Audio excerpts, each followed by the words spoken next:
Oke, jadi kita sudah menyelesaikan halaman home dan halaman admin dashboard ini.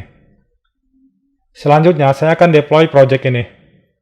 Sebelum Anda deploy project, yang mesti dipersiapkan adalah sebuah domain dan web hosting. Dalam hal ini, hosting dapat diibaratkan sebagai sebuah rumah bagi website. Sementara itu, domain berfungsi sebagai alamatnya. Secara singkat, domain dapat dikatakan sebagai nama website Anda. Dan pengunjung perlu mengetikkan nama domain untuk dapat mengakses suatu website. Contoh nama domain yang saya miliki, onlinecoding.com. onlinecoding.com. Nah, di sini tampilannya masih kosong, karena saya belum mengupload websitenya. Jadi, jika domain adalah alamat sebuah rumah, maka hosting dapat digambarkan sebagai lahan tempat Anda membangun rumah, dan website adalah rumah Anda. Jika hanya memiliki nama domain, Anda seolah-olah memiliki alamat tanpa sebuah rumah. Jadi kesimpulannya, web hosting adalah layanan penyimpanan data agar suatu website dapat diakses secara online. Data website ini ditampung dalam ruang penyimpanan bernama server web hosting yang selalu aktif 24 jam setiap hari. Dan jika selama development project website Anda menggunakan web server lokal atau disebut juga localhost, seperti ini ya, localhost.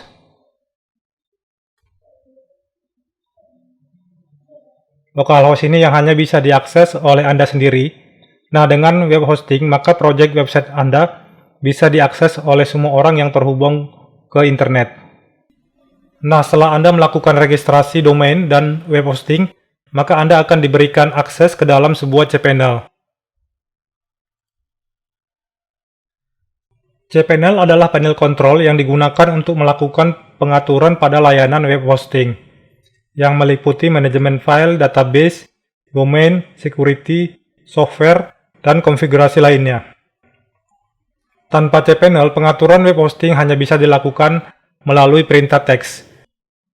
cPanel memudahkan pengguna untuk melakukan berbagai macam konfigurasi melalui tampilan user interface yang menarik dan mudah dioperasikan. Seperti saat ini, saya sudah memiliki nama domain dan hosting, dan selanjutnya saya login ke cPanel. Silahkan Anda login ke cPanel dengan link cPanel dan user serta password yang diberikan oleh provider hosting. Nah, langkah pertama yang saya lakukan adalah saya akan mengupload database-nya dan project belajar Laravel. Saya kembali ke localhost saya, sam htdoc. Nah, di sini, di localhost saya, folder belajar Laravel ini adalah folder project saya saat ini. Dan database dari project belajar Laravel ini bisa dilihat melalui phpMyAdmin. Localhost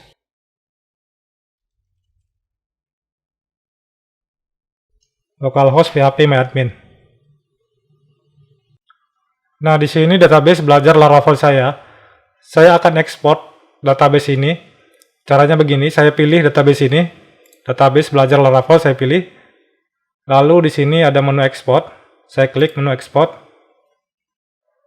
Lalu di sini formatnya saya pilih SQL. Lalu saya klik button Go. Saya akan klik OK. Saya pilih lokasinya di folder download. Saya klik save.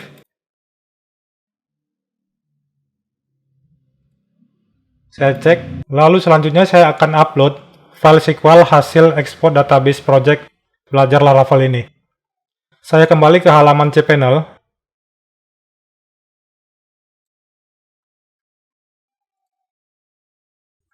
Saya pilih menu MySQL Database Widget di sini. Saya klik. Step pertama di sini create database. Saya buat database-nya di sini. Database name-nya saya samakan aja dengan nama database pada localhost kita. Belajar Laravel. Tapi di sini yang mesti Anda perhatikan, pada web hosting, nama database selalu ditambahkan dengan awalan tertentu di sini. Di cPanel saya nama awalannya seperti ini. Di cPanel Anda pasti berbeda. Saya catat ini. Nama database-nya saya buat di Notepad.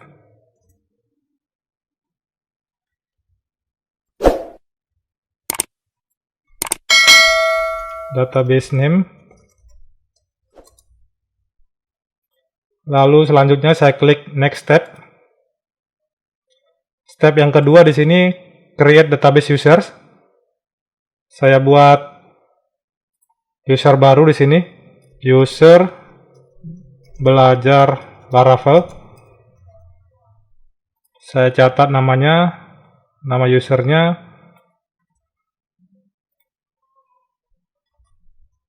Username. Harus lengkap ya ini.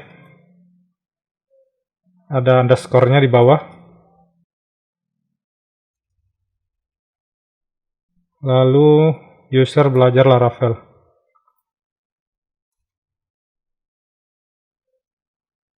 Nah, passwordnya silakan Anda buat password sendiri. Saya ambil dari sini password generator. Saya copy ini passwordnya. Lalu saya close. Saya paste di sini. Anda bisa membuat password yang lain, silakan. Saya catat. Yang penting Anda harus catat passwordnya di sini.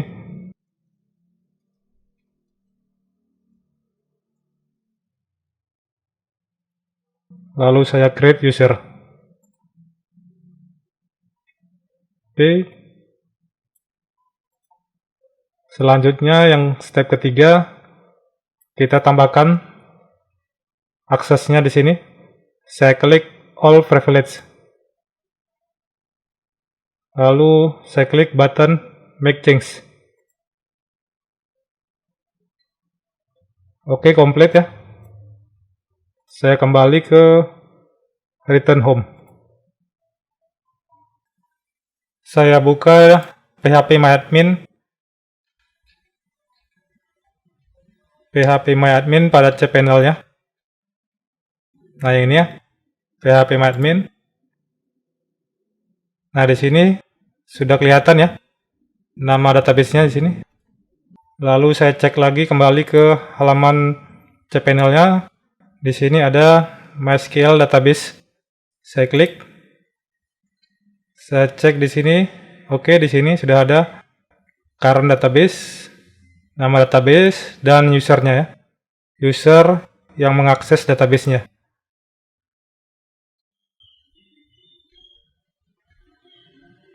Saya kembali ke cPanel.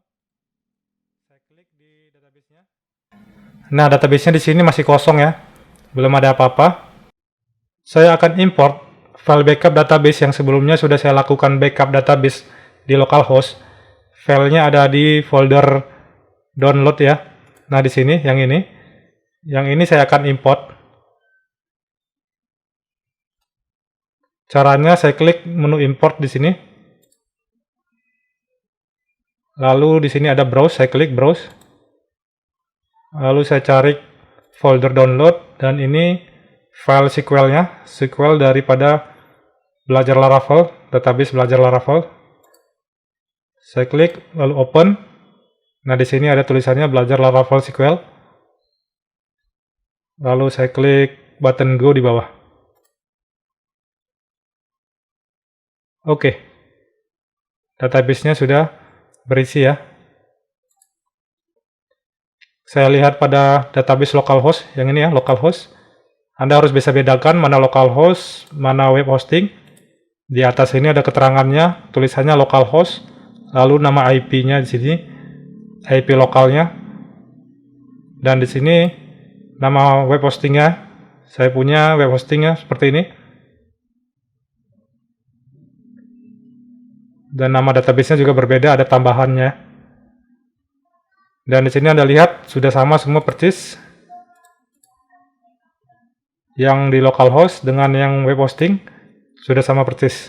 Sudah sama ya, di sini ada 13 table dan di localhost ada 13 table. Dan pada saat proses import tadi, pastikan pada saat proses import tidak ada pesan error apapun ya.